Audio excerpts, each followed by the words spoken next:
할렐루야. 우리 앞을 주목해 주시고 아멘으로 화답해 보겠습니다. 할렐루야. 아멘. 하나님과 함께하는 안산동산교회 3부 예배에 오신 여러분들 환영합니다.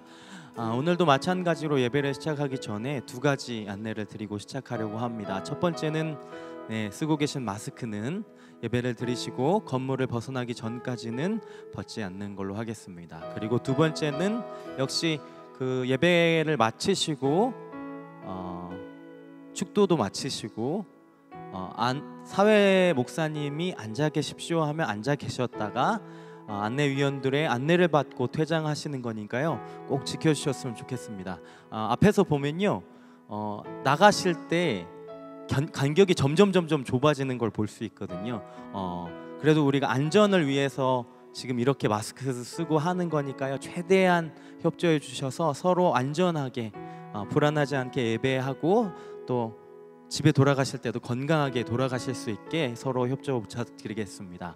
오늘은 이제 더 블레싱 마지막 제사장의 축복, 이제 청년들을 축복하는 예배인데요, 함께 예배하면서 이 시대를 같이 살고 있는 청년들과 공감하고 또 그들을 위해서 어떻게 기도하고 어떻게 함께 살지 같이 고민하면서 또 말씀 안에서 예배 안에서 또 함께 은혜 받는 그런 시간 되었으면 좋겠습니다.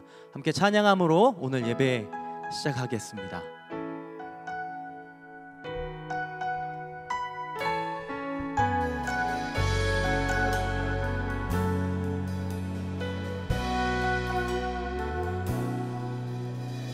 은혜로 날 보듬으시고 사랑으로 품어주셔도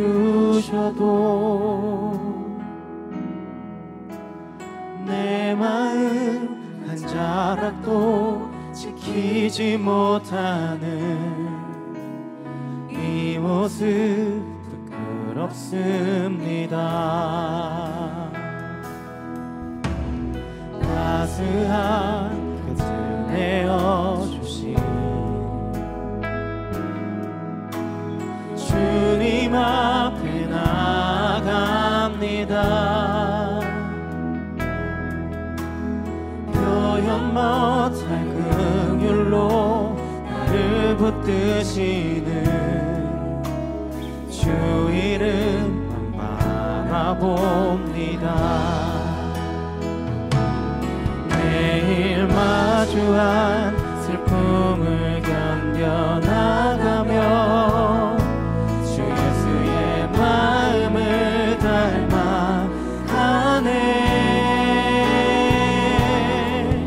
두려운 걸음마다 주와 동행하니 주 의지하며 오늘을 걷네.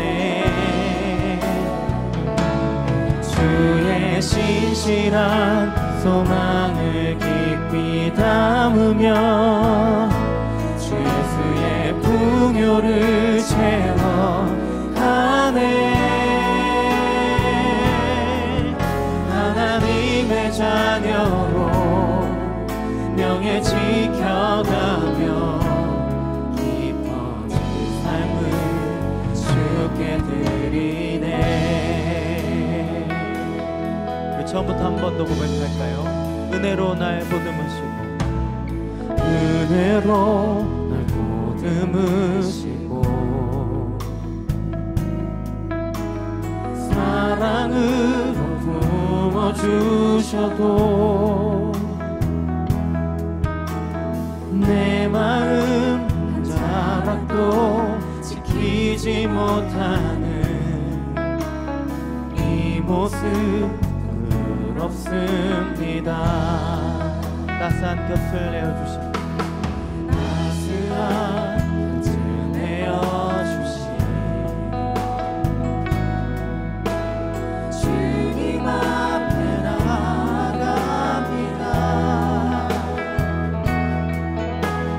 표현 못할 긍휼로 나를 붙드시는 주 이름 봅니다.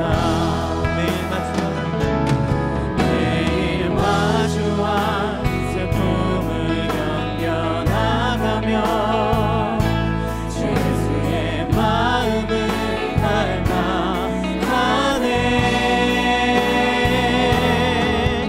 두려운 걸음마다 주가 동행하니 주 의지하며 오늘을 걷네.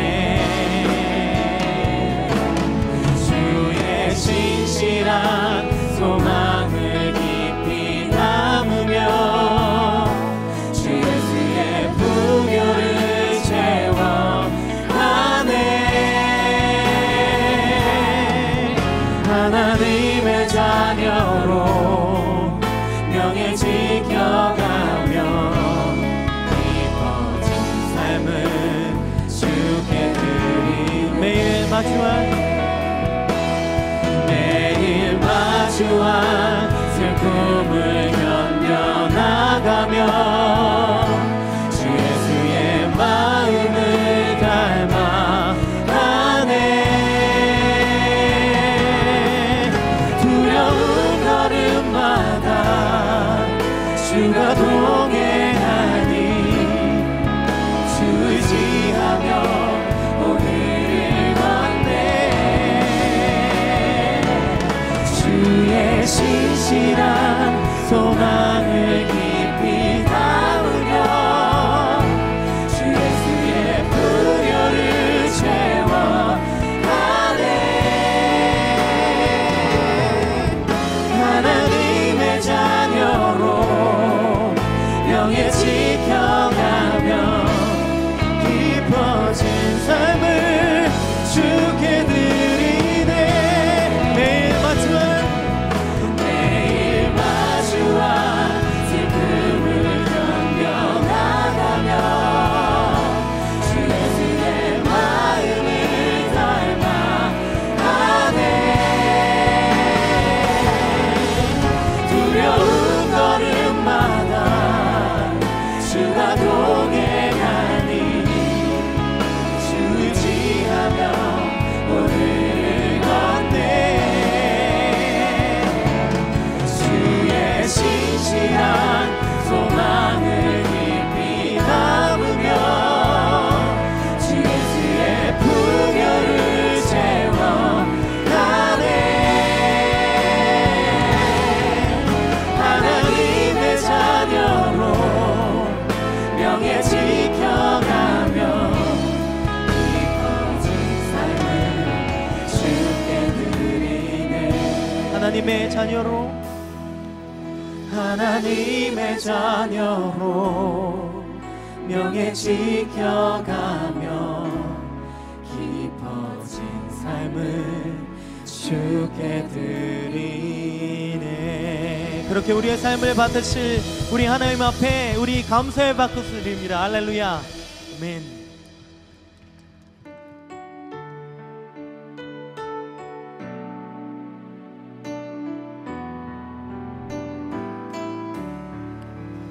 이 세상 험하고 나 비록 약하나 늘 기도 힘쓰면 큰 권능 얻겠네.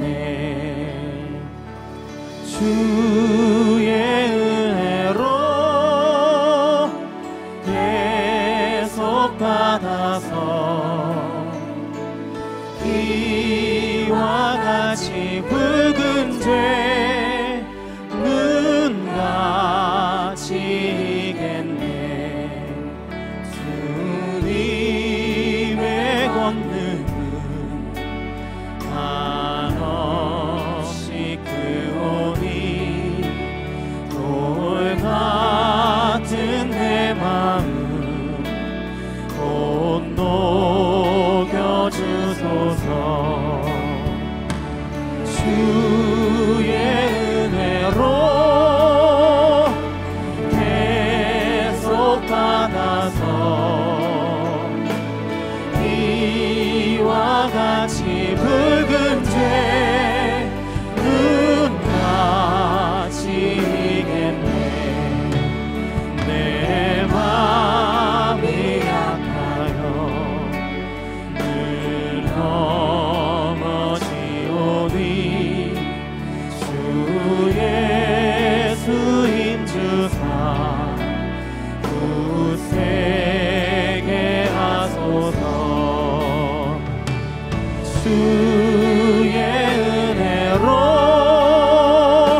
번 더 주의 은혜로 주의 은혜로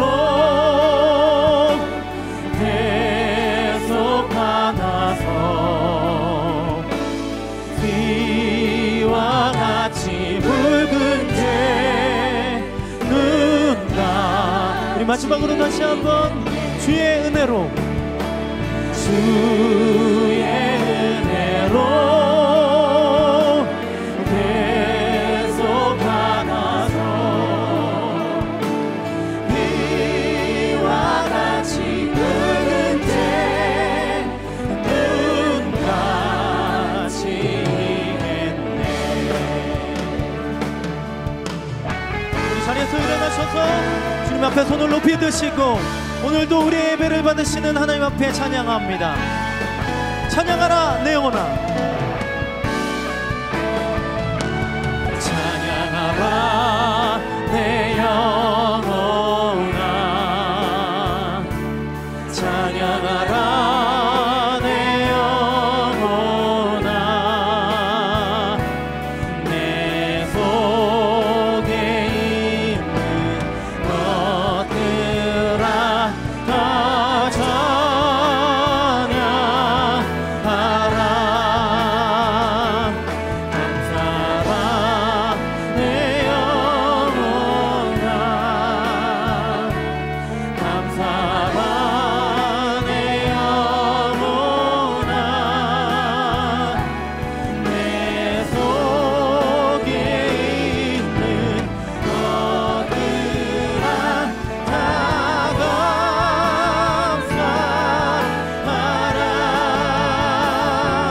경배하라 내 영혼아, 경배하라 내 영혼아, 내 속에 있는 것들아 다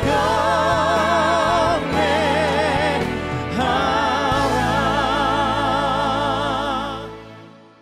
하나님은 여기시니 예배하는 자가 영과 진리로 예배할지니라. 아멘. 다 함께 사도신경으로 우리의 신앙을 고백하겠습니다. 전능하사 천지를 만드신 하나님 아버지를 내가 믿사오며 그 외아들 우리 주 예수 그리스도를 믿사오니 이는 성령으로 잉태하사 동정녀 마리아에게 나시고 본디오 빌라도에게 고난을 받으사 십자가에 못 박혀 죽으시고 장사한 지 사흘 만에 죽은 자 가운데서 다시 살아나시며 하늘에 오르사 전능하신 하나님 우편에 앉아 계시다가 저리로서 산자와 죽은 자를 심판하러 오시리라.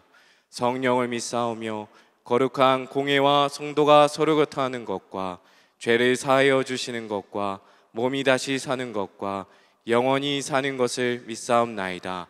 아멘. 다 함께 자리에 앉으셔서 찬양하시겠습니다.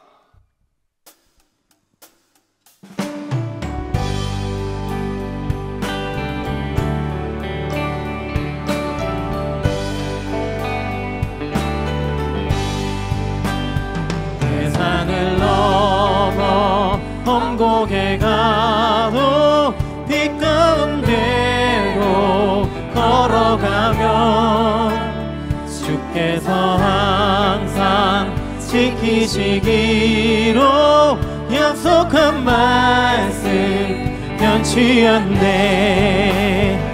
하늘의 영광, 하늘의 영광, 나의 맘속에 차고도 넘쳐 할렐루야를 힘차게 불러 영원히 주를 찬양하리. 캄캄한 밤에 다닐지라도 주께서 나의 길 되시고 나에게 밝은 빛이 되시니 길 잃어버릴 염려 없네. 하늘의 영광, 하늘의 영광, 나의 맘속에 차고도 넘쳐 할렐루야를 힘차게 불러 영원히 주를 찬양하리. 분명한 그 빛 마음에 받아 찬란한 천국 바라보고 할렐루야를 힘차게 불러 날마다 빛에 걸어가리.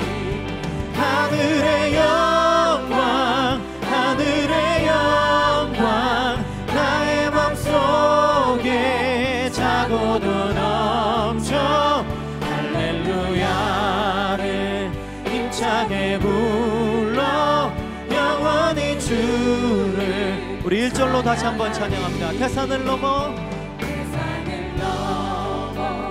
험곡의 하도 빛 가운데로 걸어가며 주께서 항상 지키시기로 약속한 말씀 변치 않. 하늘의 영광 하늘의 영광 하늘의 영광 나의 맘속에 차고도 넘쳐 할렐루야를 힘차게 불러 영원히 주를 찬양. 하늘의 영광 하늘의 영광 하늘의 영광 나의 맘속에 차고도 넘쳐 할렐루야를 힘차게 불러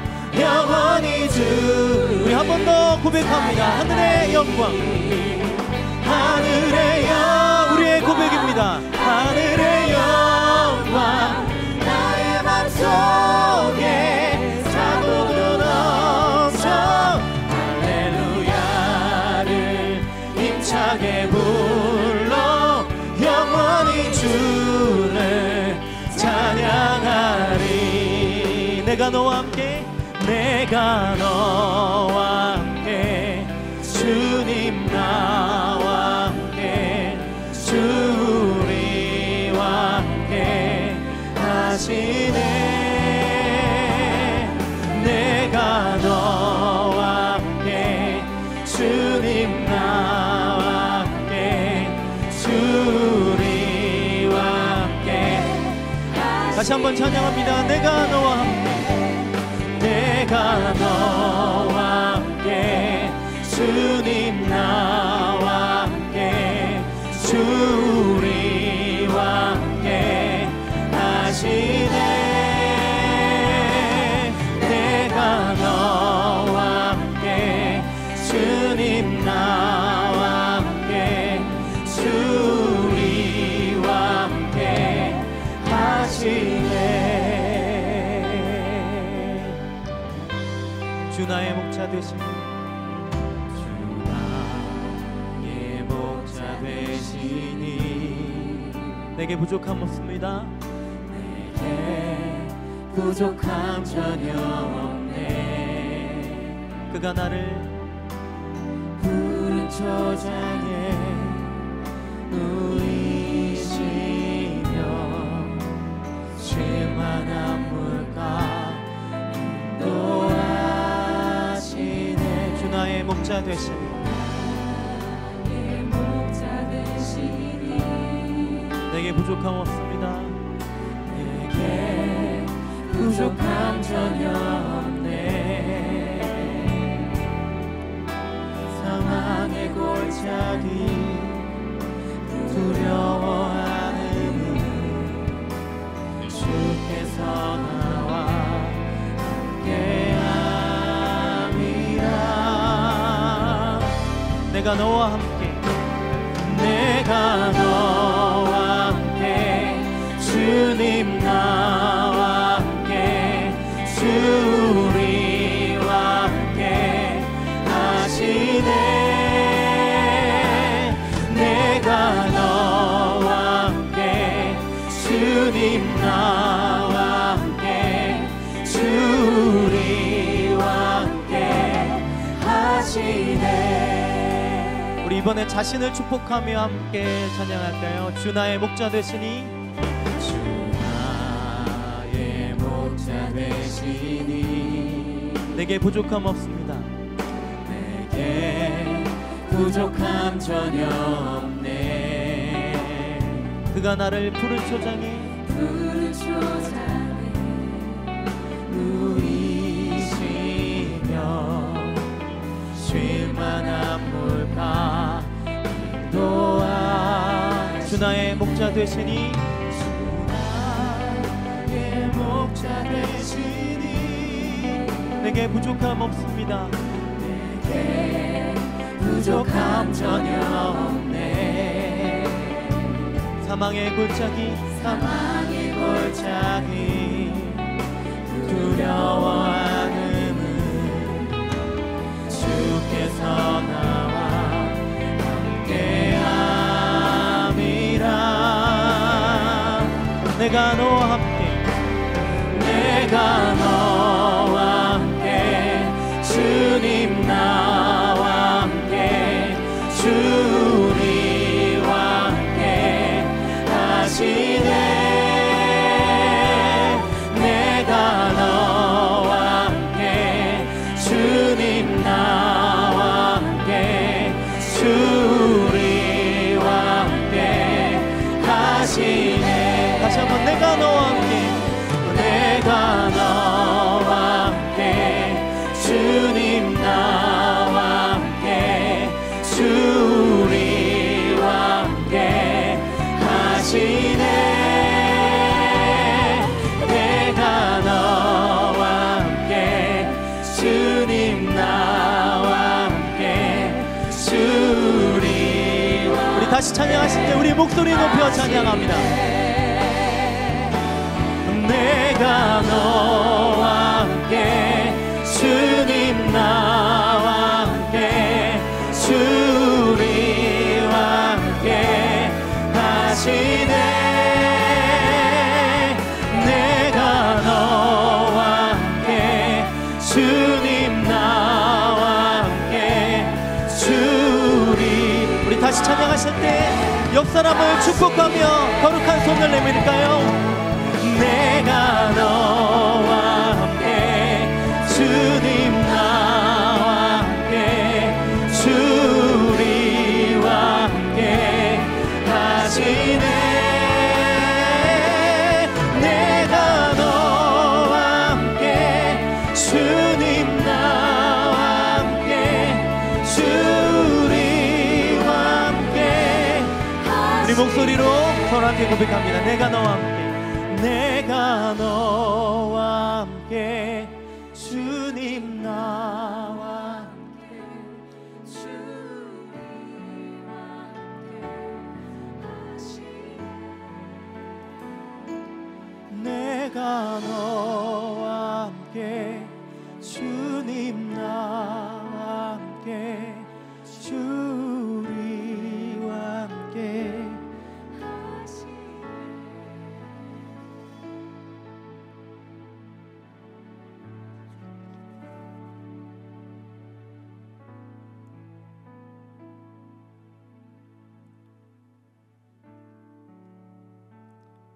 주님을 영접하는 자에게 구원을 허락하시고 믿는 자에게 하나님의 자녀가 되는 권세를 주시는 좋으신 하나님 아버지, 그 크신 사랑과 은혜의 감사와 찬양과 경배를 드리옵나이다. 복 주시기 위하여 정하신 주님의 날에 저희들을 불러주셔서 주님 보좌 앞에서 예배 드리게 하시니 참으로 감사합니다. 오늘도 주님의 이름을 부르며 찬양하는 우리의 예배를 기쁘게 받아 주시옵소서.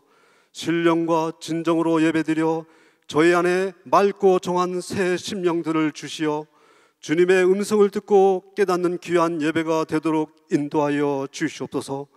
하나님 아버지, 지금은 온 세계적인 코로나19 바이러스 감염병으로 국가 간 교류와 만남이 제한되고 수많은 사람들이 목숨을 잃고 있습니다.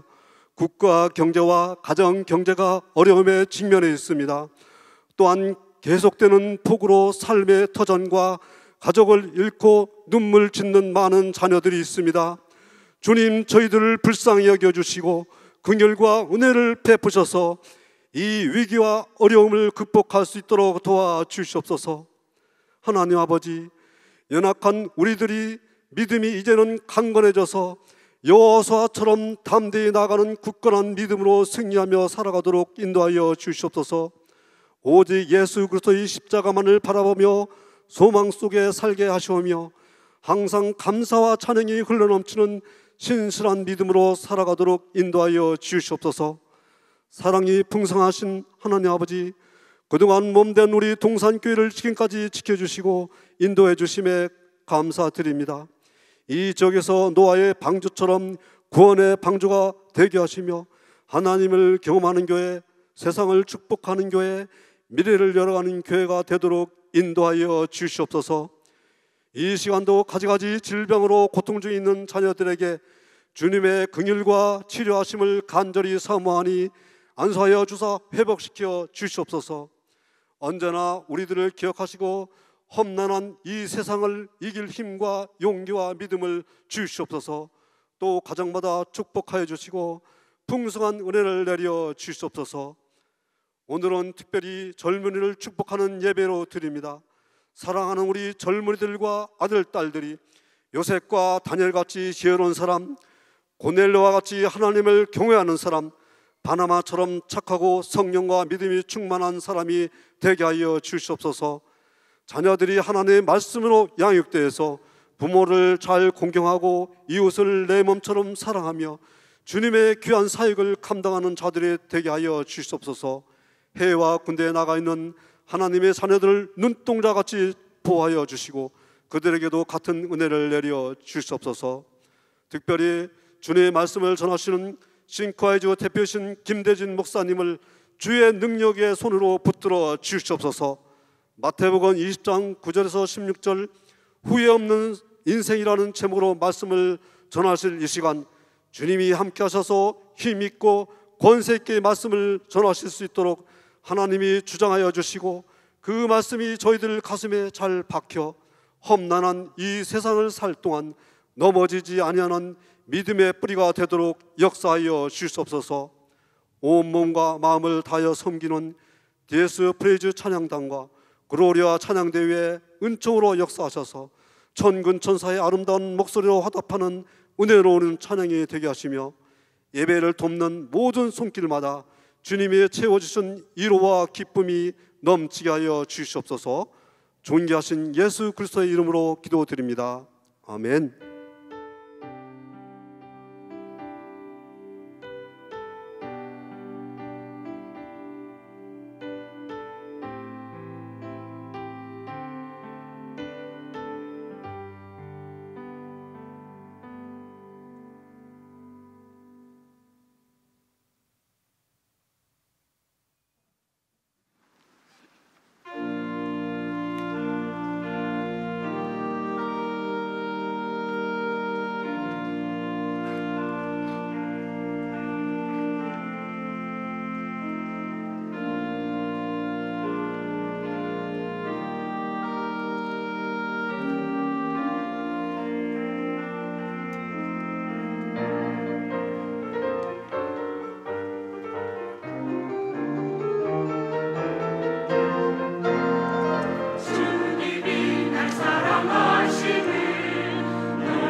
아멘. 하나님께 영광의 박수를 올려드리겠습니다.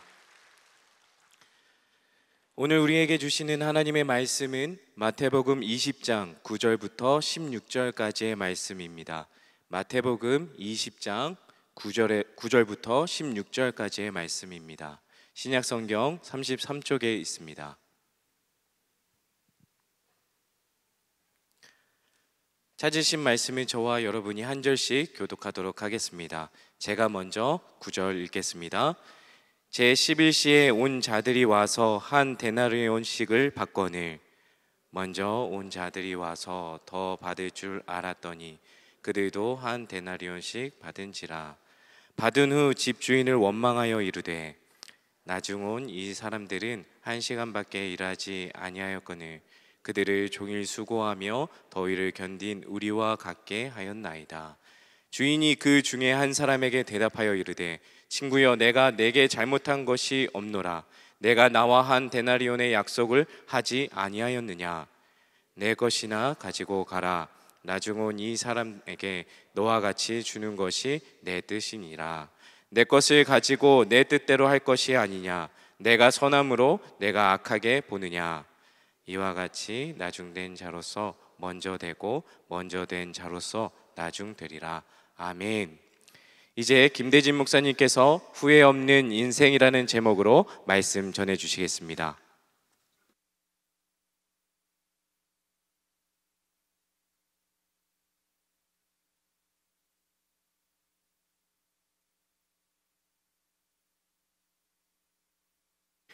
반갑습니다.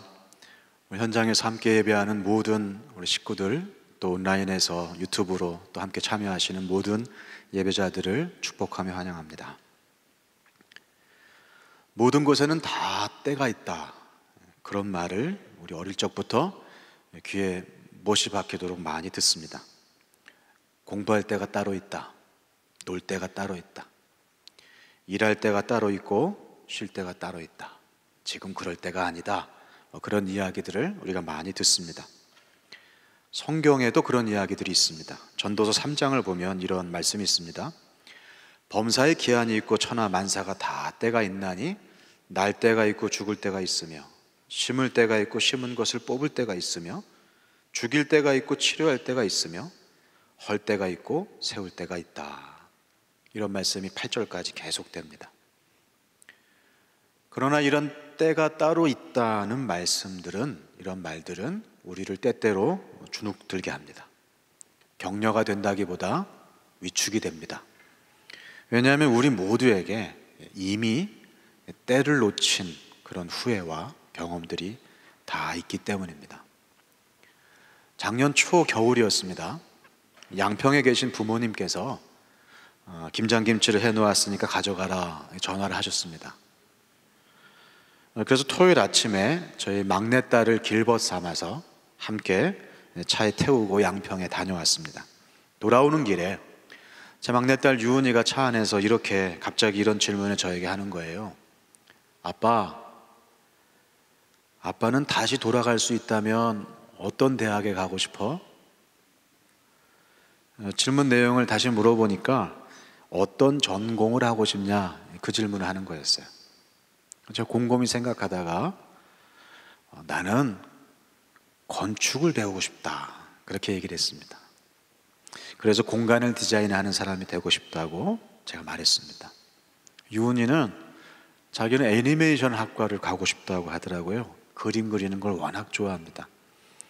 저는 그래서 이왕이면 그려달라고 하는 그림을 그려주는 그런 애니메이션 기술자 말고 네가 할 수 있는 이야기를 풀어내는 애니메이션 작가가 되었으면 좋겠다. 작가가 되려면 해야 될 준비가 많은데, 좋은 이야기를 들려주는 작가가 되려면 지금 유은이 같은 나이대에 많이 읽고 많이 보고 많이 경험하고 그렇게 하는 게 중요하다, 이런 얘기를 했습니다. 그 이야기를 하다 보니까 의식의 흐름이 제 젊은 날, 제 젊은 때로 이어졌습니다. 유나, 아빠가 후회하는 게 한 가지 있어. 젊었을 때 일만 하느라 세상을 돌아보고 많은 걸 경험하고 더 많은 사람들을 만나보는 기회를 가지지 못해서 아빠가 그게 좀 후회돼. 이런 얘기를 했습니다. 유은이도 자기도 후회되는 게 있다고 그러더라고요. 뭐가? 아빠, 내가 3살만 어렸어도 내가 어떻게 수학을 다시 해보겠는데, 좋은 때를 놓쳐버리고 늦은 후회를 하는 일들이 우리 모두에게 종종 생깁니다. 어리면 어린 대로, 나이가 있으면 나이가 든 대로. 그리고 사실 나이가 들수록 그 후회의 무게는 점점 커져갑니다. 다시는 돌아갈 수 없고 영원히 놓쳐버린 것 같기 때문입니다. 이 후회는 하나님의 자녀인 우리가 이 땅을 복되게 사는 일에 장애물이 됩니다. 따라서 이 주제는 우리 모두에게 굉장히 중요한 문제이고 해결해야 할 과제입니다. 저는 제 2 딸들이 후회 없는 인생을 살기를 바랍니다.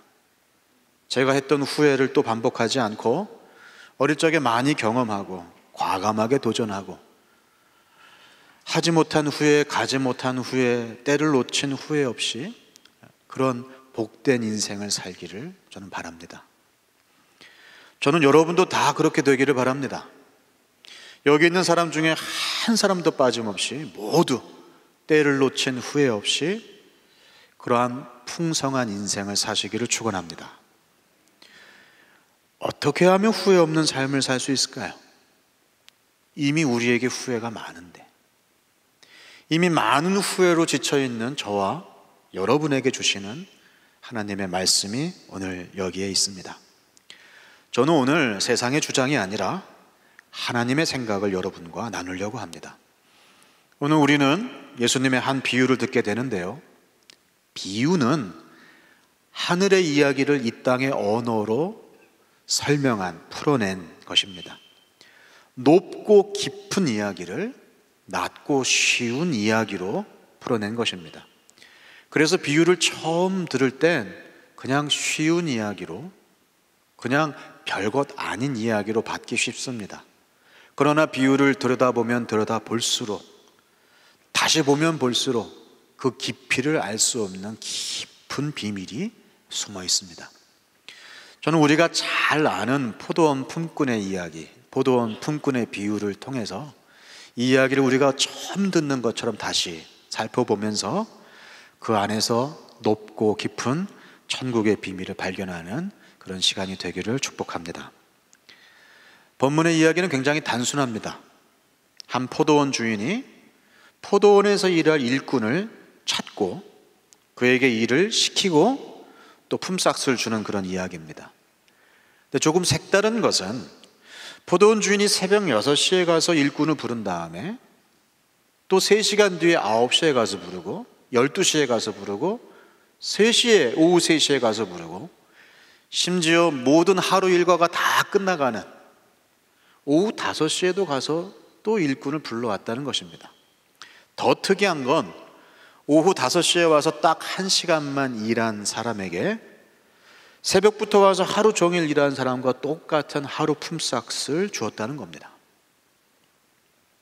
오늘 예수님은 이 이야기를 시작하시면서 뭐라고 말씀하셨냐면 하늘나라는 마치 포도원 주인과 같다라고 말씀하셨습니다.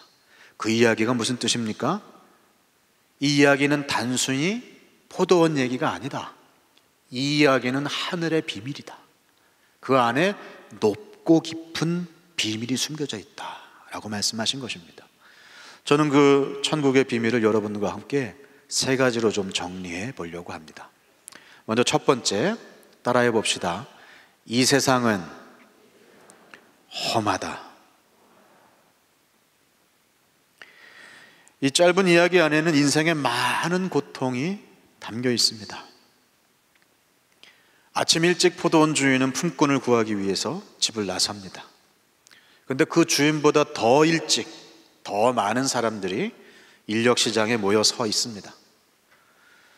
그들은 그 새벽에 나올 때 모두 나름의 기대를 가지고 나왔을 것입니다. 어떤 사람은 오늘 하루 한번 크게 한탕을 하길 원하는 사람이 있을지도 모르겠습니다. 그러나 많은 사람들은 소박한 꿈, 그냥 오늘 하루 우리 식구들이 입에 풀칠만 할 수만 있으면 좋겠다, 그런 꿈으로 나왔을 것입니다.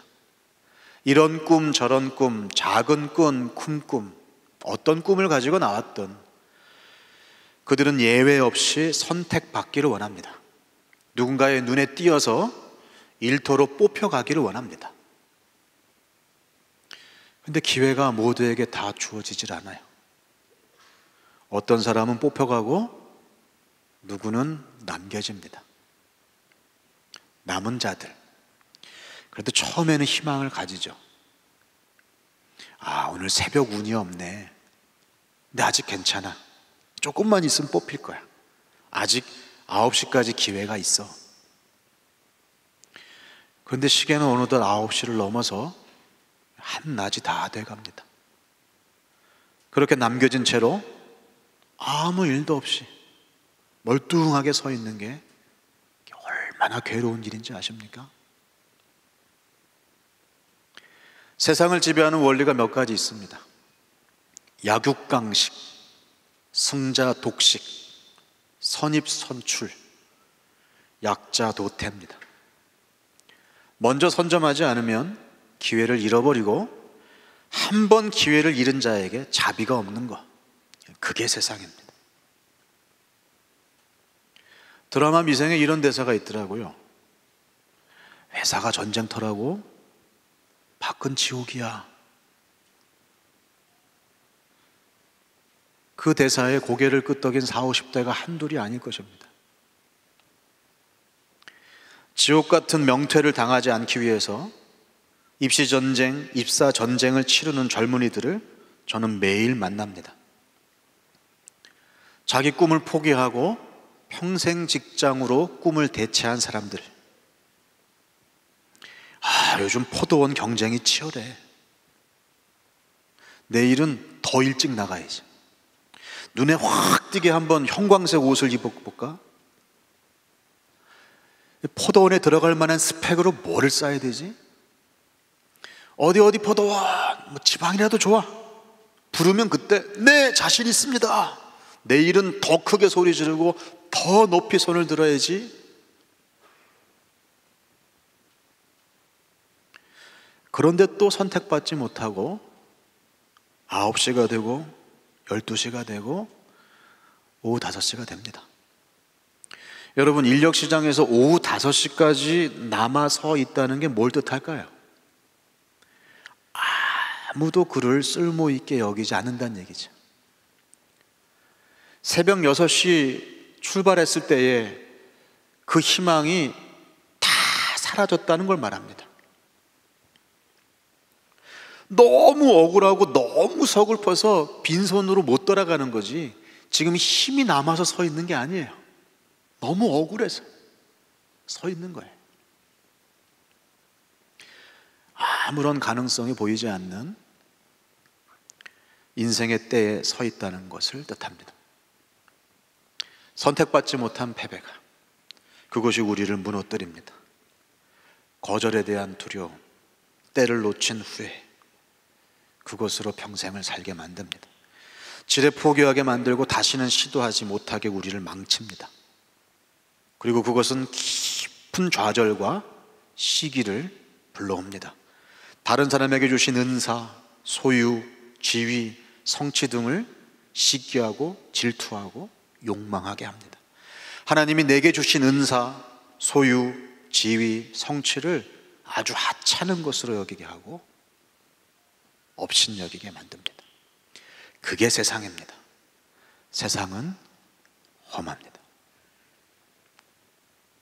오늘 본문에서 조금만 더 뒤로 가보겠습니다. 20절을 볼까요?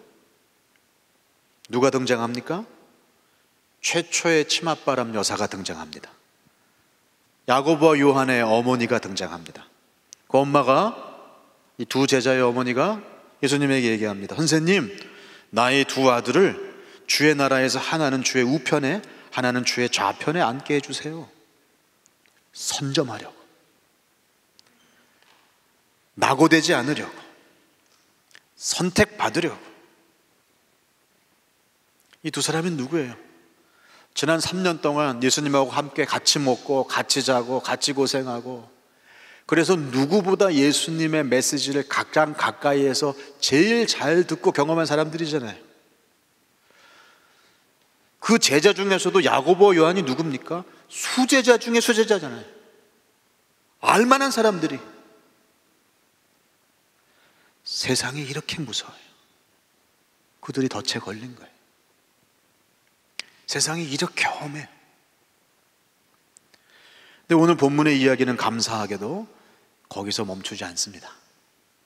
두 번째 비밀을 우리에게 보여줍니다. 둘째, 우리 따라해 봅시다. 하나님은 선하시다.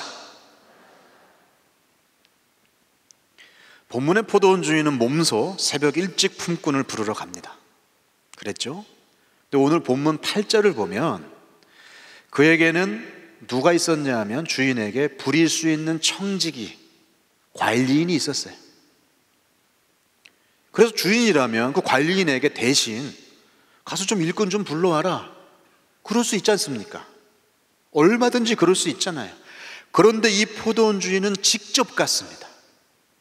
이 포도원 주인은 달라요. 그는 지금 돈을 벌려고, 자기 돈 벌려고 필요한 일꾼을 살려고 간 게 아니었어요. 그는 돈을 주려고 일꾼을 찾는 사람이었습니다. 가만히 보니까 그는 좀 어떻게 하면 적게 주고 어떻게 하면 더 많이 뽑아가지고 어떻게 하면 더 많은 돈을 벌까, 그래서 일꾼을 찾으러 간 사람이 아니었어요.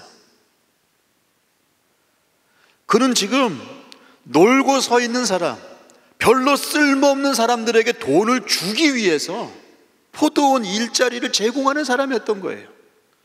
본문 6절을 보겠습니다. 제11시에도 나가보니 서 있는 사람들이 또 있는지라 이르되 너희는 어찌하여 종일토록 놀고 여기 서 있느냐. 이르되 우리를 품꾼으로 쓰는 이가 없음이니이다. 이르되 너희도 포도원에 들어가라. 포도원 주인은 지금 오후 5시까지 멀뚱멀뚱 서 있는 아무 쓸모없는 자들을 불러다가 1시간 일을 시키고 하루치 품삯을 줬습니다.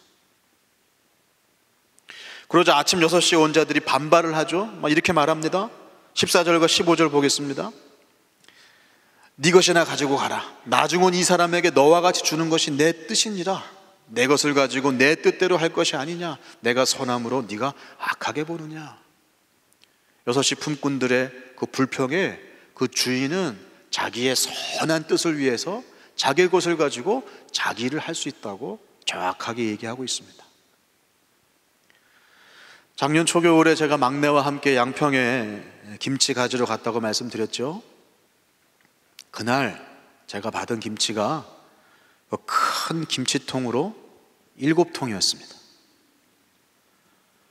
자동차 트렁크가 꽉 차가지고 뒷좌석에 나눠 실을 정도로 그렇게 많이 김치를 얻어왔습니다. 그 많은 걸 다 싣고 제가 다시 빌라 4층 우리 부모님 댁으로 다시 올라갔어요. 왜 올라갔을까요? 제 윗도리를 놓고 왔어요. 윗도리 가지러 올라갔어요. 재킷을 다시 입고 핸드폰은 챙겼나, 내가 혹시 지갑을 빼트려 놓고 가는 건 아닌가, 뭐 놓고 가는 건 없나, 제가 두리번 걸 살폈습니다. 그때 어머니께서 옆에서 같이 두리번 거리시면서 이렇게 말씀하시는 거예요. 저는 뭐 놓고 가는 거 없나 이렇게 살피고 있는데 저희 어머니는 같이 두리번 거리시면서 뭐 더 줄 거 없나 그러시는 거예요. 아들은 김치통 7개를 싹쓸이해 가는 아들은 뭐 놓고 가는 거 없나 살피는데, 엄마는 뭐 더 줄 거 없나, 더 주고 싶어서 살피시는 거예요. 그것이 부모의 마음입니다. 그것이 포도원 주인의 마음입니다. 그것이 하나님 아버지의 마음입니다. 하나님은 선하십니다. 하나님은 새벽 일찍이 나가서 뭐 줄 거 없나 그렇게 주기 위해서 일꾼을 찾으셨습니다. 하나님 나라라고 하는 그 포도원에서 기쁘게 일하고 복되게 살아갈 하나님의 백성을 한 명이라도 더 찾으려고 한 번도 아니고 두 번도 아니고 세 번도 아니고 할 수 있다면 그 주인은 나갔습니다. 천사를 심부름꾼으로 시켜서 천사들에게 자 가서 사람들 구원하러 데리고 와라, 그러실 수 있잖아요, 얼마든지. 그런데 하나님이 직접 찾아오셨습니다. 나 하나 구하시겠다고, 우리 사람 구하시겠다고 하나님이 인간의 몸으로 찾아오셨어요. 그걸 성육신이라고 합니다. 이 성육신은 정말 기적 같은 기가 막힌 은혜요 긍휼입니다. 상상할 수 없는 일입니다. 인간을 구하겠다고 창조주이신 하나님이 피조물의 몸을 입고 오신 거예요. 그게 말이나 됩니까? 그 무한하신 하나님이 그 작고 연약한 유한한 아기의 몸으로 오신 거예요. 그게 말이나 됩니까? 그 영광스러운 하나님이 그 처참한 십자가를 지신 거예요. 그것이 우리 하나님이십니다. 하나님은 선하십니다. 근데 그 하나님의 선한 의도가 우리 눈에 잘 들어오질 않아요. 우리가 잘 못 알아봅니다. 포도원 주인이 아침 6시에도 가고 9시에도 가고 계속 갔지만, 그래서 포도원에서 일할 사람을 찾고 찾았지만 그 불러 모으는 소리를 끝까지 못 듣는 사람들이 오후 5시까지 있었어요. 듣고도 오해한 사람이 있었을지 모르겠습니다. 분명히 들었거든. 야, 지금 이 시간에 포도원으로 오라고? 지금 이 시간에 일꾼을 찾는 그런 주인이 누가 있어? 이건 뭔가 이상해. 아유, 하루가 다 지났는데 지금 1시간밖에 안 남았는데 지금 오라고? 뭔가 이상해. 그냥 믿고 따라갔다간 장기 밀매 당할지도 몰라. 어디 새우잡이 어선에 팔릴지도 몰라. 그럴 리가 없어. 많은 사람들은 그 선한 주인의 의도와 계획을 믿지 않았어요. 그래서 그들은 심지어 살리려고 오신 메시아를 죽이려고 십자가에 달았어요. 그게 인간입니다. 그들이 우리입니다. 하나님은 선한 의도와 계획으로 여러분 한 사람 한 사람을 지으셨습니다. 그 계획이 우리 눈에 잘 안 보이기도 하죠. 납득이 되지 않는 방향으로 흘러가기도 하죠. 막 가슴 답답하고 오후 5시까지 남겨진 것 같아서 너무 억울하고 너무 섭섭하고 너무 분하게 여겨질 때가 있지요. 하나님, 어떻게 나한테 이러실 수가 있습니까? 지금 오후 5시예요, 하나님. 나한테 뭘 해주셨습니까? 우린 그렇게 얘기를 해요. 그런 생각이 들 때가 너무 많아요. 근데 분명한 것은 우리 하나님은 온전히 선하신 분이라는 사실입니다. 그 뜻에 변함이 없는 분이라는 사실입니다. 바울은 이렇게 고백했습니다. 빌립보서 1장에서 너희 안에서 착한 일을 시작하신 이가 그리스도 예수의 날까지 이루실 줄을 우리는 확신하노라. 로마서 8장에서 우리가 알거니와 하나님을 사랑하는 자 곧 그 뜻대로 부르심을 입은 자들에게는 모든 것이 합력하여 선을 이루느니라. 하나님의 부르심에 후회가 없어요. 여호와는 선하시며 환난 날에 산성이 되십니다. 그는 자기에게 피하는 자들을 잘 아십니다. 또한 우리 모두가 그 선하신 뜻에 맞게 잘 사용되기를 우리보다 더 원하십니다. 근데 우리는 하나님 믿지 않아요. 그럴 리가 없어. 여러분, 하나님 믿어주세요. 하나님 편에 서주세요. 하나님 편을 드세요. 그게 믿음이에요. 믿음은 거창하고 어려운 게 아니에요. 잘 이해가 되지 않고 너무 상황이 답답하게 돌아가고 정말 이래도 되나 싶은데 그래도 끝까지 하나님의 선한 의도와 계획을 믿는 거예요. 하나님, 제가 너무 답답한데 그래도 저 하나님 믿습니다. 제가 하나님 편에 서겠습니다. 그 하나님 편을 드는 것이 그 그 이해가 되지 않는 세상의 흐름 속에서도, 그 억울하고 답답한 기다림 속에서도 하나님의 선하심을 믿는, 그 하나님 편에 서는 것이, 그게 믿음의 일꾼들이 해야 할 일이에요. 그런 믿음의 일꾼 되시기를 축원합니다. 그것이 두 번째 비밀입니다. 하나님은 선하시다. 마지막으로 셋째, 따라해 봅시다. 하나님은 누구든지 사용하신다. 제가 지난주부터 우리 막내딸에게 매일 밤마다 읽어주는 책이 하나 있습니다. 인도의 초대 수상이죠, 네루가 독립운동을 벌이다가 감옥에 갇혔을 때 그 외동딸에게 보낸 편지가 있어요. 그 163편의 편지를 모아다가 책으로 엮은 것이 바로 세계사 편력이라고 하는 정말 좋은 책입니다. 네루의 딸이 이 편지를 받았을 때 나이가 우연하게 제 막내딸 나이하고 똑같아요. 그래서 저는 아주 자연스럽게 쉽게 감정이입이 돼서 아버지가 딸에게 보낸 그 편지를 쓰는 마음으로 매일 밤 제 딸에게 한 챕터씩 지금 읽어주고 있습니다. 그 내용 중에 아리아인들이 고대 인도에 들어와서 촌락 공동체를 이루는 장면이 나오는데요, 눈에 띄는 대목이 있었어요. 당시 인도의 그 촌락 공동체는 고대 국가임에도 불구하고, 우린 고대 국가면 굉장히 원시적인 정치 형태를 가질 거라고 예상하지 않습니까? 굉장히 민주적이었어요. 우두머리, 그 왕의 역할을 하는 라자라고 하는 존재가 있는데, 그 라자를 백성들은 적절하게 통제를 했고요, 심지어 폐위시키기도 하고요, 백성들이 처벌을 줄 수도 있었어요. 그 고대 국가 시절에. 야, 이렇게 민주적인 정치를 하다니 좀 깜짝 놀랐습니다.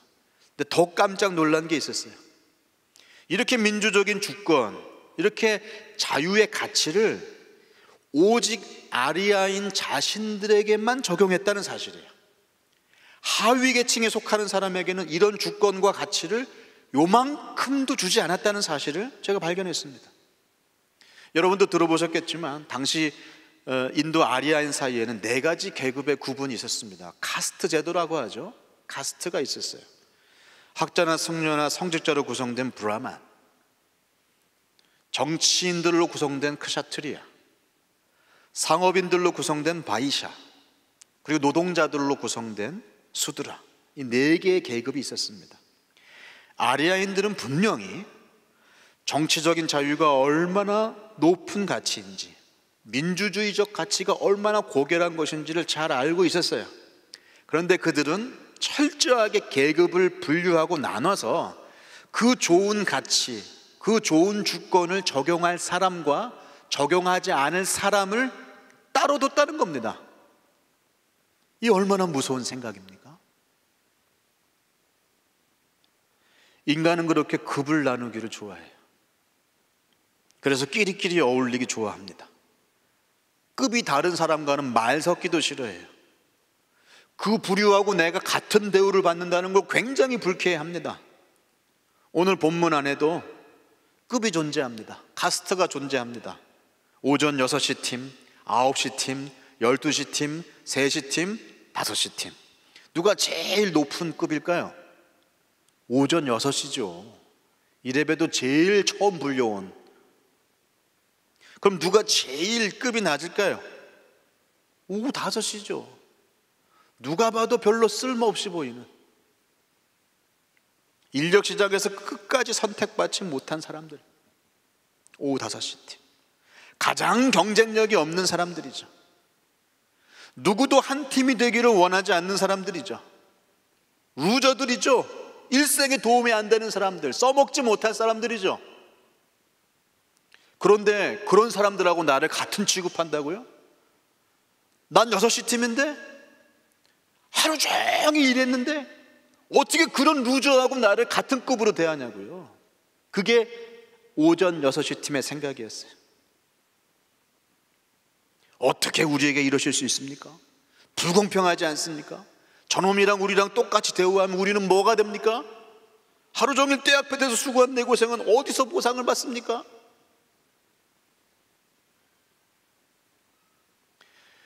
우리는 어느 때부턴가 사람들을 한 줄로 세우는 걸 좋아합니다.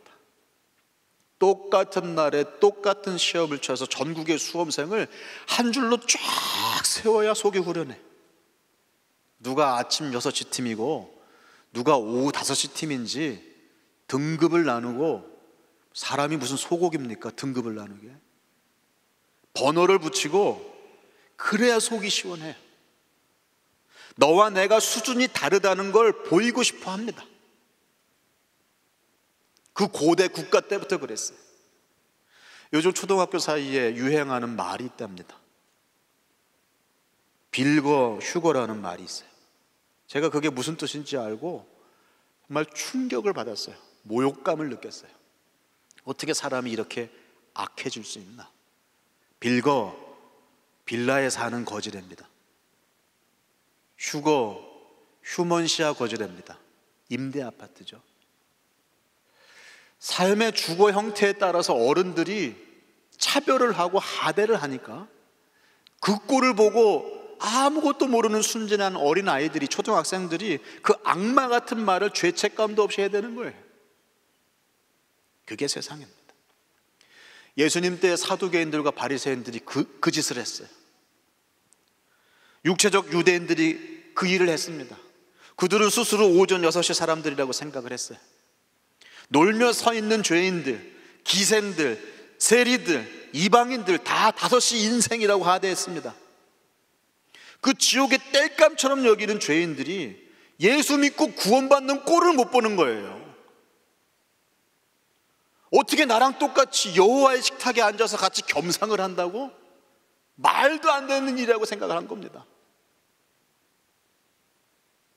오늘 예수님은 이 비유를 통해서 천국의 비밀을 보여주셨어요. 하나님은 누구든지 얼마든지 부르신다고요. 오늘 16절 말씀 같이 한번 읽어보겠습니다. 시작.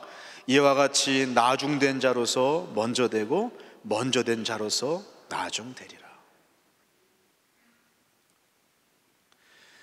세상은 약한 자들을 업신여깁니다. 기회를 잃어버리고 멀뚱멀뚱 서 있는 5시 인생을 업신여깁니다. 그리고 잔소리합니다. 6시에 뽑히려면 그렇게 했었어야지. 모든 게 다 때가 있다고 내가 얘기했잖아. 그때 놓치고 후회하지 말라고. 공부할 때 공부하고 일할 때 일하고 남 놀 때 더 공부하고, 그러지 않으면 추울 때 추운 데서 일하고 더울 때 더운 데서 일한다. 혼기 놓치지 말라고.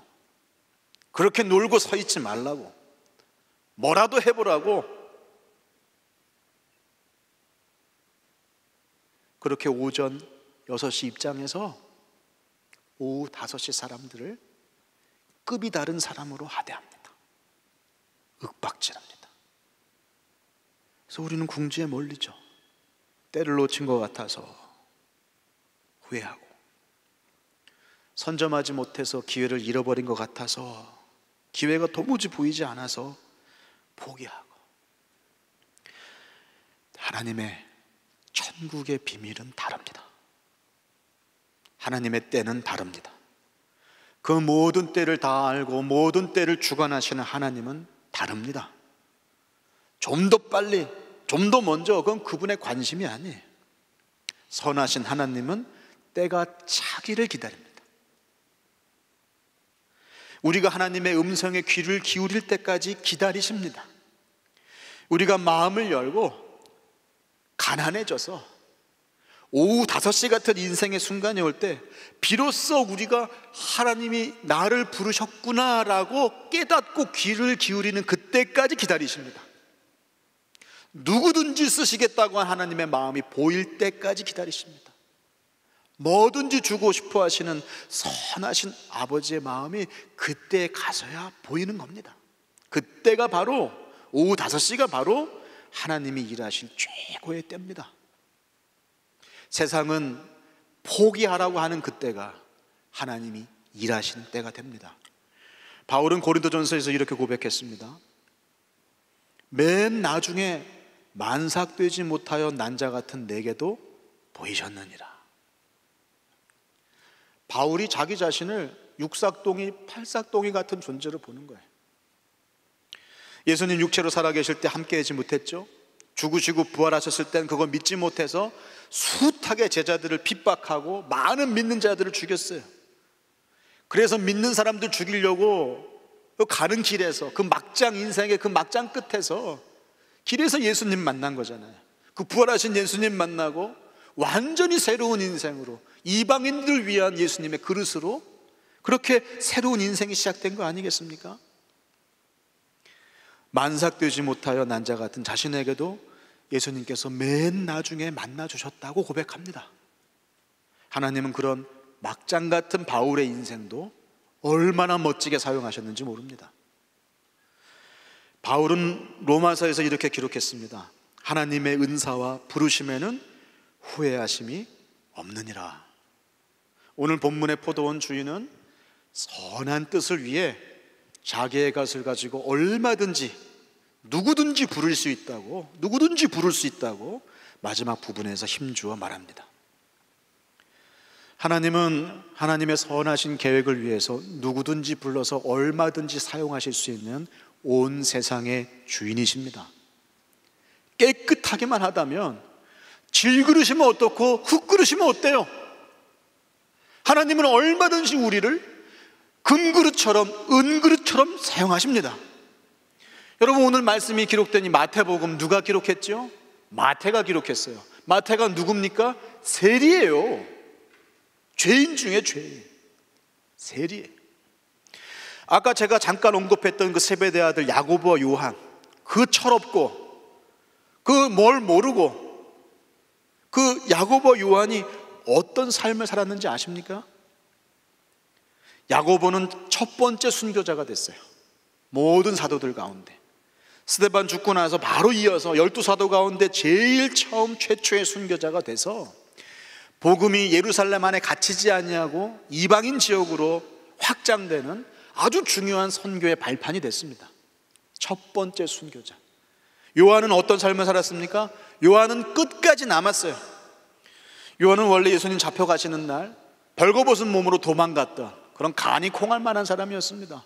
하지만 예수님 십자가 밑에서 유일하게 끝까지 남아있었던 제자이기도 합니다. 그리고 요한은 1세기 전체를 통과하면서 1세기 교회가 겪었던 그 모든 환난, 그 모든 핍박, 모든 이단의 도전, 그걸 다 겪고 함께 통과하고 그 1세기 마지막에 끝까지 마지막 사도로 남아서 마지막 복음서 요한복음을 기록했습니다.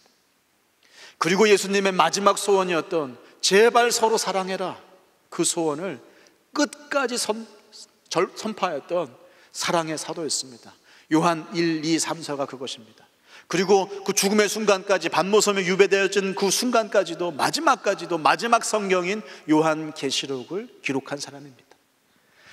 첫 순교자요, 마지막 사도로 그 철없던 그 오후 5시 같은 야고보와 요한이 멋지게 사용됐습니다. 보십시오. 하나님은 누구든지 얼마든지 사용하실 수 있습니다. 내 계획표로는 가망이 없는 때인 오후 5시, 우리 시계로는 한참 때를 놓친 것 같은 도저히 소망이 보이지 않는 오후 5시, 그때야말로 후회하지 않으셔서 실수가 없으신 누구든지 사용하실 수 있는 선하신 하나님의 완벽한 타이밍입니다. 하나님은 후회 없이 주저없이 지금도 여러분을 부르십니다. 말씀을 맺겠습니다. 저희 막내딸이 이렇게 말했다고 했죠. 내가 3살만 어렸어도 수학을 어떻게 해보겠는데. 제가 그때 뭐라고 대답을 했을까요?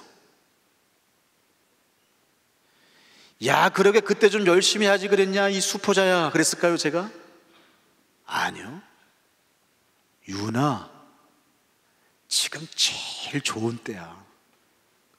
하나도 늦지 않았어.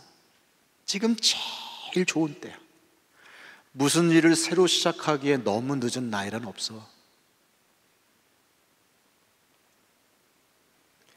하나님이 지금 똑같이 아버지의 마음으로 우리에게 말씀하세요. 혹시 내가 3년만 젊었어도, 혹시 내가 10년만 젊었어도, 그렇게 때를 놓쳤다고 생각하는 분들이 계십니까? 다 불려가고 혼자 외롭게 남아서 오후 5시 멀뚱멀뚱 서 있는 사람처럼 느껴지는 분들이 혹시 계십니까? 도대체 기회가 보이지 않고 미래가 보이지 않아서 가슴 답답해하는 그런 젊은이들, 그런 형제들, 자매님들이 계십니까? 지금이 가장 좋은 때입니다. 하나님이 일하시기 너무 좋은 때입니다. 우리가 작아져야 크신 하나님이 그제서야 보이는 것입니다. 그제서야 하나님의 선하신 계획, 그 선하신 의도가 보입니다. 내 욕망을 내려놓을 때 주의 계획이 보입니다. 그러니 손을 드세요. 당당하게 높이 드세요. 하나님, 저와 같은 것도 써주시겠습니까? 누구든지 얼마든지 사용하시는 하나님 선한 의도를 제가 믿습니다. 제가 하나님 편에 서겠습니다. 이제야 제가 준비된 것 같습니다. 저를 써주십시오. 마음껏 우리 주님의 포도원에서 수고하며 일하십시오. 우리 주인은 악덕업자가 아닙니다. 은혜와 긍휼이 풍성한 좋은 주인입니다. 뭐 더 줄 거 없나 그렇게 찾고 찾으시는 좋은 아빠입니다. 악한 세상 속에서도 선하신 하나님 편에 서서 얼마든지 누구든지 부르시는 그 음성에 네 이렇게 응답하는 여기 계신 모든 하늘 가족 되시기를 축복합니다. 우리 같이 기도하겠습니다. 혹시 여러분 마음에 아직까지도 후회가 되시는 것이 있나요? 그래서 이미 포기하고 이미 저 창고 속 깊숙이 넣어놓은 하나님이 주신 꿈이 있나요? 세상에서 절대로 펼칠 수 없을 것 같아서 이미 포기한 그 후회가 되는 꿈들이 있나요? 뭐 더 줄 거 없나 이렇게 살펴보시는 선한 하나님이 오늘 부르시고 계십니다. 우리 그 하나님 앞에 그 후회를 올려드립시다. 하나님, 제가 이제 더 이상 후회하지 않겠습니다. 더 이상 포기하지 않겠습니다. 주님 포도원에서 열심히 일하겠습니다. 우리 그렇게 같이 기도하며 나아가겠습니다.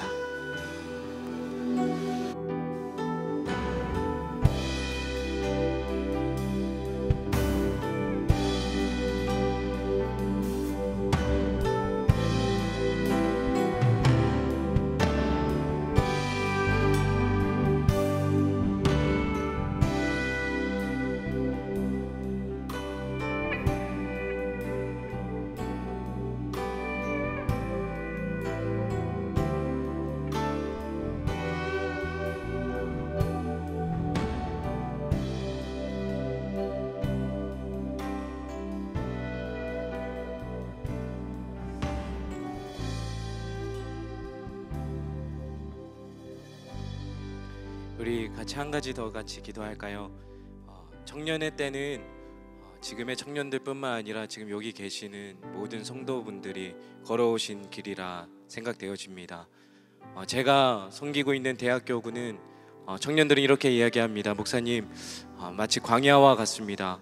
어디로 가야 할지 모르겠고 어떻게 해야 할지 모르겠고 끝이 어딘지 몰라서 그냥 이 자리에서 어떻게 저만 도태되어지고 뒤로 밀려나는 거 아닌지 불안합니다.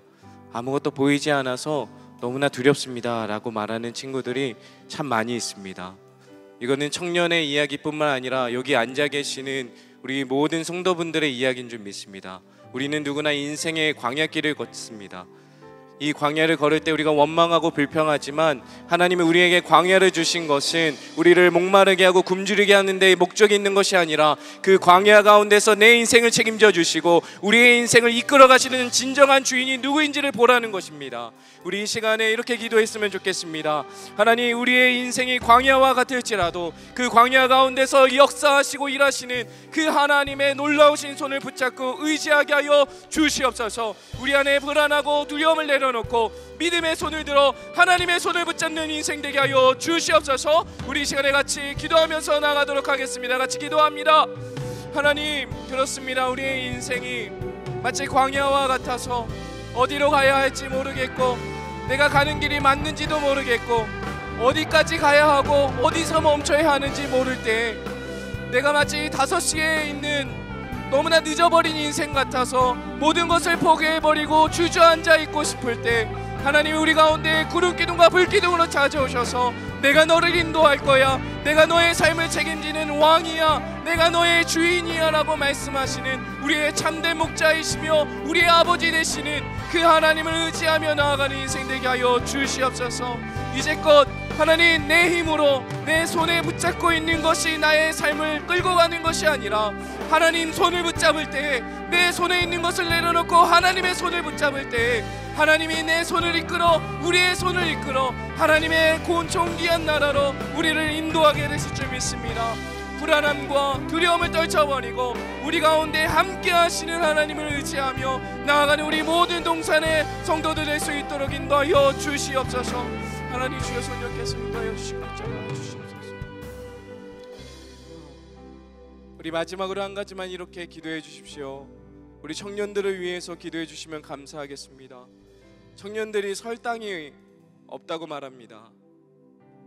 때에 쫓겨서, 시간에 쫓겨서, 경쟁에 쫓겨서 그들이 서야 할 땅이 없다고 말합니다. 여러분들에게 권면하고 싶습니다. 예수님이 이 땅에 오셔서 우리의 설당이 되어주셨던 것처럼 우리 어른분들도 청년들에게 설당이 되어주십시오. 그들이 마음껏 누릴 수 있고 그들이 마음껏 하나님을 만날 수 있고 그들이 마음껏 기도할 수 있는 청년들을 위한 설당이 우리 장년분들이 되어주셨으면 좋겠습니다. 이 시간 전심으로 다하여서 우리 청년들을 위해 기도합시다. 하나님, 우리 이 시대의 청년들을 붙잡아 주시옵소서. 이 시대의 청년들이 하나님 마땅히 하나님의 누릴 것들을 누리며 하나님의 영광 위에 살아갈 수 있도록 내가 그들의 설당이 되어지며 예수님이 그리하셨던 것처럼 우리가 청년들의 설당이 되어지게 하여 주시옵소서. 우리 시간에 주님 한번 찾고 기도하도록 하겠습니다. 주님을 찾습니다.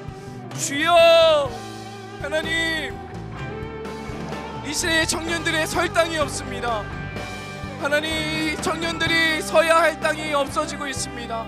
여유가 없고 시간이 없고 그 마음에 촉박하고 매일같이 뒤처지는 것 같아서 하나님, 그렇게 주저앉아 울고 있는 청년들에게 이 시대의 어른들이 하나님 그들에게 다가가서 내가 너희들의 설당이 되어주며 너희들과 함께 하나님의 나라를 꿈꾸며 하나님이 하실 일들을 보고 싶다고 말하는 이 시대의 어른들이 나타나게 하여 주시고 이 시대의 장년들이 되어지게 하셔서 이 청년들의 삶이 혼자 걷는 삶이 아니라 이 시대의 어른들과 우리의 엄마와 우리 아빠와 우리의 모든 가족들이 함께 걸어가는 시대임을 함께 누리며 함께 즐기며 그 하나님의 나라를 누릴 수 있도록 인도하여 주시옵소서. 이 안산동산교회가 이 어른들이 하나님 이 시대의 청년들을 위해 단 한 번이라도 기도하며 하나님 이 청년들을 구원하여 주십시오. 이 청년들이 하나님을 누리게 해 주십시오. 함께 기도할 수 있는 믿음의 공동체가 되어줄 수 있도록 성령 하나님 인도하여 주시옵소서.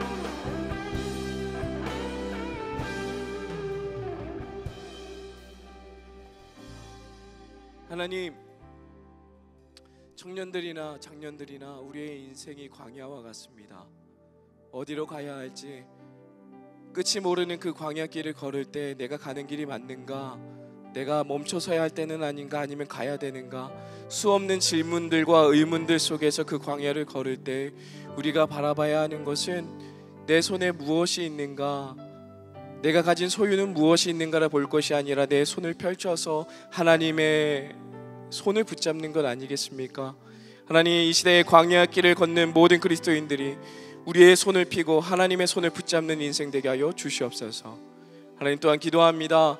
이 시대에 많은 청년들이 무너져 있고, 이 시대에 많은 청년들이 우울하고 슬퍼하며 자신의 미래에 대해서 염려하고 앉아 있을 때 그들의 설당이 되어줄 수 있는 우리의 어른들이 하나님 그 청년들을 바라보면서 그들의 설당이 되어줄 수 있는 은혜가, 그런 넉넉한 마음이, 그런 긍휼의 마음이 이 안상동성교회 모든 장년분들에게 임할 수 있도록 인도하여 주시옵소서. 그래서 예수님이 이 땅에 인간의 몸으로 오셔서 가장 낮은 자의 몸으로 오셔서 우리들이 거할 땅이 되어주셨던 것처럼 우리 역시 서로가 서로를 돌보며 서로가 서로를 안아주며 서로를 격려하며 서로의 설당이 되어주는 믿음의 공동체가 되어지는 안상동성교회 모든 지체들 될 수 있도록 주님 은혜를 허락하여 주시옵소서. 하나님, 청년들을 위해 기도합니다. 주님, 이 시대의 청년들을 살려 주시옵소서. 이 시대의 청년들이 하나님을 만나게 하여 주십시오. 이 시대의 청년들이 하나님을 만나 경험하게 하시고 하나님의 나라를 누릴 수 있도록 인도하여 주시옵소서. 감사드립니다. 거룩하신 예수 그리스도의 이름으로 기도드렸습니다. 아멘.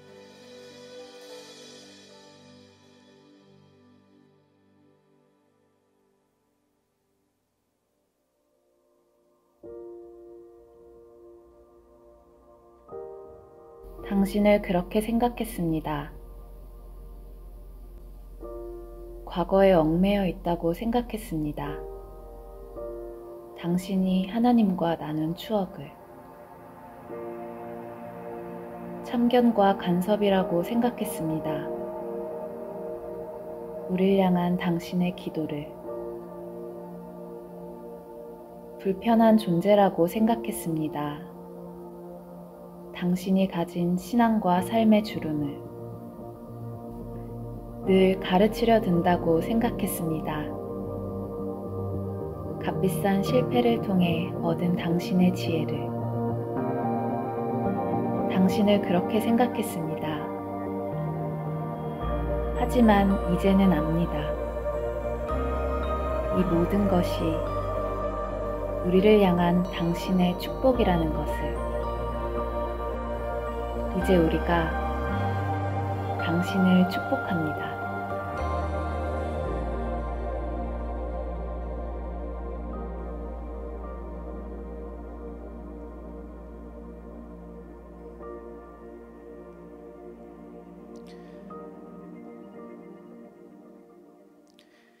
교회 소식 알려드리겠습니다. 주보 뒤쪽 교회 소식 1면을 참고하시기 바랍니다. 더 블레싱 제사장의 축복, 오늘은 4번째 마지막 주로 진행되고 있습니다. 영상을 통해 보셨듯이 청년들을 위해 축복하는 시간입니다. 오늘 말씀부터 또 이렇게 이 시대의 청년들을 위해서 기도하는 시간을 가졌는데요. 청년들도 어른들을 이해하고 또 우리 어른분들도 청년들을 이해하는 귀한 시간이 되었으면 좋겠고, 오늘 특별히 오가시면서 청년들을 만나신다면 그래도 모르는 청년이라도 같이 도닥여 주시고 인사 한번 나눠주시면 참 좋을 것 같습니다. 첫 번째 광고 드리겠습니다. 하절기 예배 및 방학 안내입니다. 수요 연합 기도회가 내가 너와 함께라는 주제로 8월 12일까지 진행됩니다. 셀 모임은 8월 14일 금요일까지 쉬게 됩니다. 자세한 내용은 주보를 참고해 주십시오. 두 번째 소식입니다. 2019년 결산 공동의회 및 2020년 2사분기 재정재직회가 8월 16일 다음 주일 오브 한가족 예배 후 본당 1층 큰스폴에서 진행됩니다. 세 번째입니다. 가을 패밀리학교 온라인 줌으로 진행하는 교육생 모집 안내입니다. 9월 15일부터 10월 27일까지 매주 화요일 온라인으로 진행됩니다. 건강한 가족 행복한 부부 강좌는 오후 7시 30분에, 심리 이해와 행복한 삶 강좌는 오전 10시에 진행됩니다. 각 강좌당 선착순 20명으로 모집합니다. 자세한 내용은 주보를 참고하시고 셀 사역 훈련원으로 문의하시기 바랍니다. 마지막 소식입니다. 동산타임즈 8월호가 발행되었습니다. 엘리베이터와 출입구 곳곳에 비치되어 있습니다. 자율적으로 가져가시면 되겠습니다. 그 외에 임명, 알림, 모집 등은 주보를 참고해 주시기 바랍니다. 이제 다 함께 자리에서 일어나셔서 여기에 모인 우리를 찬양하신 후 김대진 목사님께서 축도해 주시겠습니다.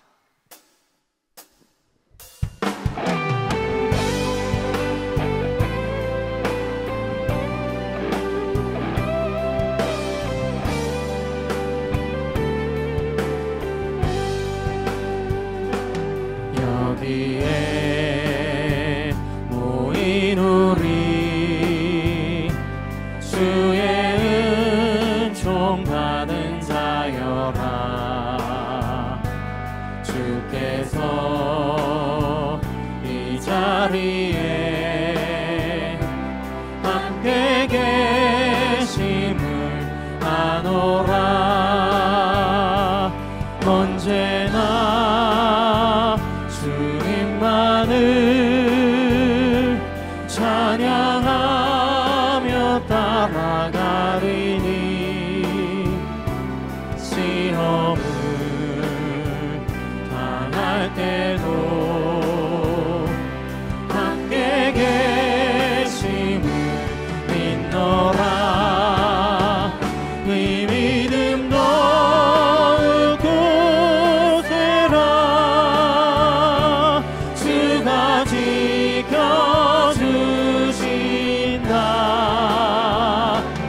어두운 밤에도 주의 밝은 빛 인도하여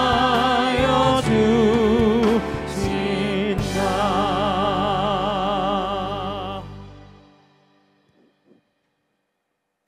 지금은 우리 주 예수 그리스도의 은혜와 하나님 아버지의 극진하신 사랑하심과 성령 하나님의 감화 감동 교통하시는 역사가 이 험한 세상 속에서 오후 5시처럼 그런 인생처럼 여겨질지라도 선하신 하나님의 선하신 계획을 믿고 그 선하신 부르심에 응답하여 후회 없는 인생으로 복되게 자신의 삶을 드리기를 원하는 여기 모인 모든 주의 권속들 위해 지금부터 영원토록 함께 계시기를 간절히 축원하옵나이다.